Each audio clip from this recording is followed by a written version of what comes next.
शमशान में जब महर्षि दधीचि के मांसपिंड का दाह संस्कार हो रहा था तो उनकी पत्नी अपने पति का वियोग सहन नहीं कर पाई और पास में ही स्थित विशाल पीपल वृक्ष के कोटर में अपने 3 वर्ष के बालक को रख के स्वयं चिता पे बैठकर सती हो गई। जी हाँ, इस प्रकार ऋषि दधीचि और उनकी पत्नी की मुक्ति हो गई। परंतु क्या आप जानते हैं कि कैसे यह बालक शनिदेव की गति धीमी होने का कारण बना? अगर नहीं जानते तो कोई नहीं, आज की हमारी इस वीडियो को पूरा देखने के बाद जरूर जान जाएंगे। नमस्कार मित्रों, स्वागत है आपका हमारे YouTube चैनल दी गॉड सागा में। पीपल के कोटर में रखा बालक भूख प्यास से तड़पने लगा। जब कुछ नहीं मिला तो वो कोटर में पड़े पीपल के फल को खाकर बड़ा होने लगा।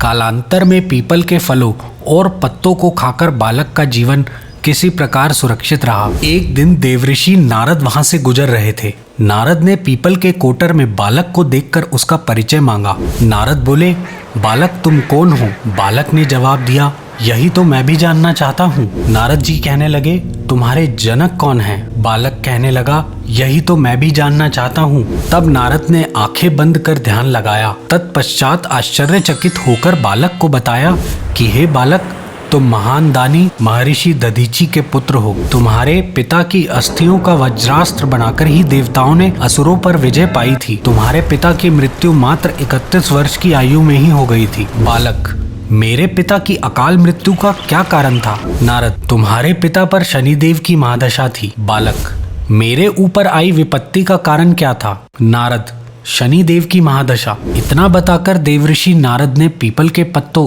और गोदों को खाकर बड़े हुए उस बालक का नाम पिपलाद रखा और उसे दीक्षित किया। नारद के जाने के पश्चात बालक पिपलाद ने नारद के कहे अनुसार ब्रह्मा जी की घोर तपस्या शुरू की। बालक की तपस्या से प्रसन्न होकर ब्रह्मा जी प्रकट हुए और उसे वरदान मांगने को कहा। पिपलाद ने अपनी दृष्टि मात्र से किसी भी वस्तु को जलाने का वर मांगा।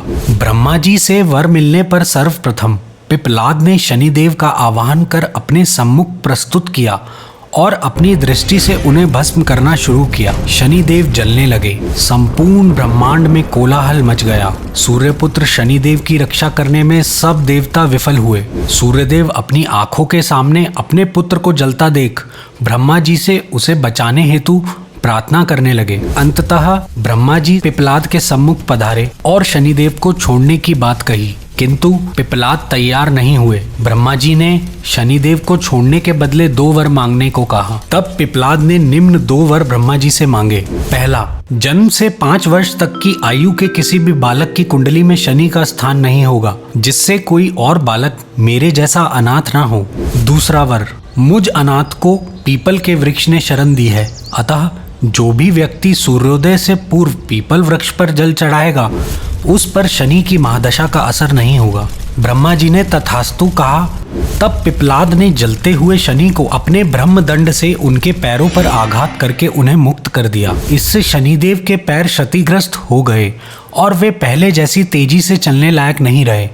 अतः तभी से शनि शनैश्चरति य शनैश्चर, अर्थात जो धीरे चलता है वही शनैश्चर है। और शनि आग में जलने के कारण काली काया वाले अंग भंग रूप में हो गए। संप्रति शनि की काली मूर्ति और पीपल वृक्ष की पूजा का यह एक धार्मिक हेतु है। आगे चलकर पिपलाद ने प्रश्न उपनिषद की रचना की, जो आज भी ज्ञान का वृहद भंडार है। ओम शनै शनिश्चराय नमः। आशा करते हैं आपको हमारी आज की ये वीडियो भी पसंद आई, तो नीचे कमेंट करके हमें ज़रूर बताएं और ज़्यादा से ज़्यादा लाइक और शेयर करना ना भूलें। और भी धार्मिक जानकारियों के लिए हमारे YouTube चैनल दी गॉड सागा को अभी सब्सक्राइब करें। अब हमें इजाज़त दें और वीडियो को अंत तक देखने के लिए बहुत बहुत शुक्रिया।